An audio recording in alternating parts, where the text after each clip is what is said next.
तो दोस्तों आपको बता देता हूं कि फॉर्म 15G क्या है और आपको पीएफ विड्रॉल के समय फॉर्म 15G क्यों भरना चाहिए और किसको इस फॉर्म को भरना है, इस फॉर्म से क्या बेनिफिट्स हैं, इस फॉर्म को किस प्रकार से भरना है और इस फॉर्म को किस प्रकार से अपलोड करना है।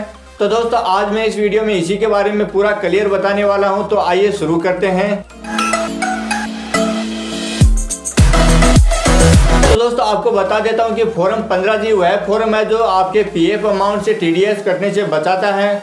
अगर आप अपने पीएफ विड्रॉल का फॉर्म भर रहे हैं और आपके पीएफ अमाउंट की रकम 50,000 से ज़्यादा है तो आपका 34% तक टीडीएस कट सकता है। इसमें आपको पेंशन का पैसा नहीं जोड़ना है, इसमें आपको केवल पीएफ अमाउंट का पैसा ही जोड़ना है। अगर आपके पीएफ अमाउंट की रकम 50,000 से ज़्यादा है तभी आपको इस फॉर्म को भरना है। अगर आपकी सर्विस 5 साल से कम है और आपके पीएफ अमाउंट की रकम 50,000 से ज़्यादा है तो आपको इस फॉर्म को भरना होगा। लेकिन अगर आपकी सर्विस 5 साल से ज़्यादा है तो आपको फॉर्म 15G नहीं भरना है, इसमें आपका टीडीएस नहीं काटा जाता है। इस कंडीशन में आप फॉर्म 15G को भर के आप अपना टीडीएस कटने से बचा सकते हैं। तो दोस्तों फॉर्म 15G को किस प्रकार से भरा जाता है मैं आपको इस बारे में बता देता हूँ। तो दोस्तों यह है वो फॉर्म 15G जो आपको भरना है। सबसे पहले हमें यहाँ पर अपना नाम भर देना है, उसके बाद में यहाँ पर आपको अपना पैन नंबर भर देना है, उसके बाद में स्टेटस में आपको इंडिविजुअल भर देना है। प्रीवियस ईयर में आपको भरना है 2019-2020। अगर आप मार्च 2020 से पहले फॉर्म भर रहे हैं तो अगर आप मार्च 2020 के बाद में फॉर्म भर रहे हैं तो आपको यहाँ पर भर देना है 2020-2021।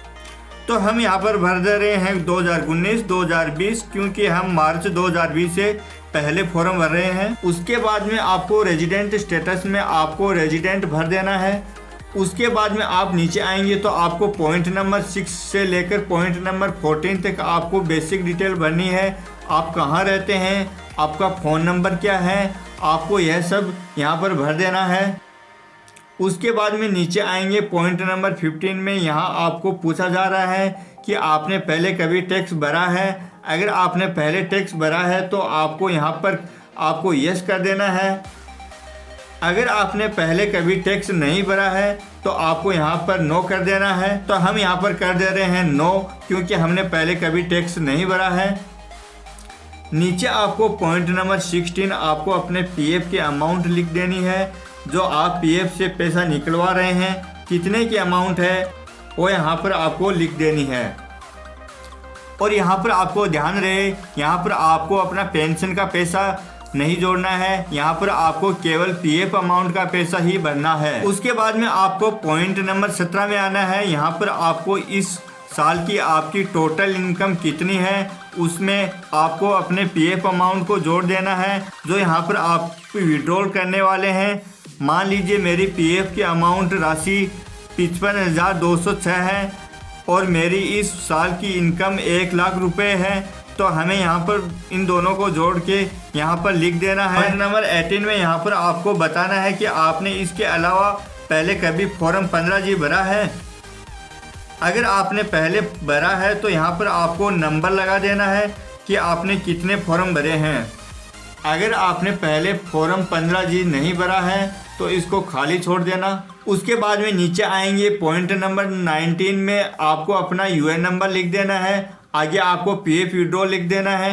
उसके बाद में आपको आगे सेक्शन अंडर विच टैक्स में आपको 19(2)(a लिख देना है। आगे आप जितनी अमाउंट पीएफ से विड्रॉल करने वाले हैं वो यहाँ पर आपको लिख देनी है। उसके बाद में आपको नीचे आपको अपना सिग्नेचर कर देना है। उसके बाद में आप नीचे आएंगे, सबसे पहले यहाँ पर आपको अपना नाम लिख देना है। फिर आपको नीचे आना है। यहाँ पर अगर आप मार्च 2020 से पहले फॉर्म भर रहे हैं तो आपको कर देना है 31 मार्च 2020।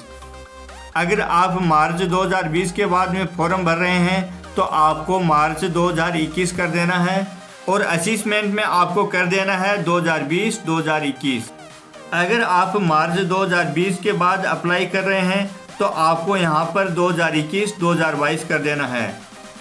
तो हम यहाँ पर मार्च 2020 के पहले भर रहे हैं तो हम यहाँ पर कर देते हैं 2020-2021 और वही रूल नीचे लागू होता है। अगर आप मार्च 2020 से पहले भर रहे हैं तो आपको 31 मार्च 2020 कर देना है। अगर आप मार्च 2020 के बाद में फॉर्म भर रहे हैं तो आपको मार्च 2021 कर देना है और उसके नीचे आपको प्लेस डाल देना है और डेट डाल देना है और उसके बाद में यहाँ पर आपको अपना साइन कर देना है। उसके बाद में नीचे आएंगे तो आपके नीचे के जो फॉर्म है वो आपको नहीं भरने हैं, आपको केवल पार्ट 1 भरना है।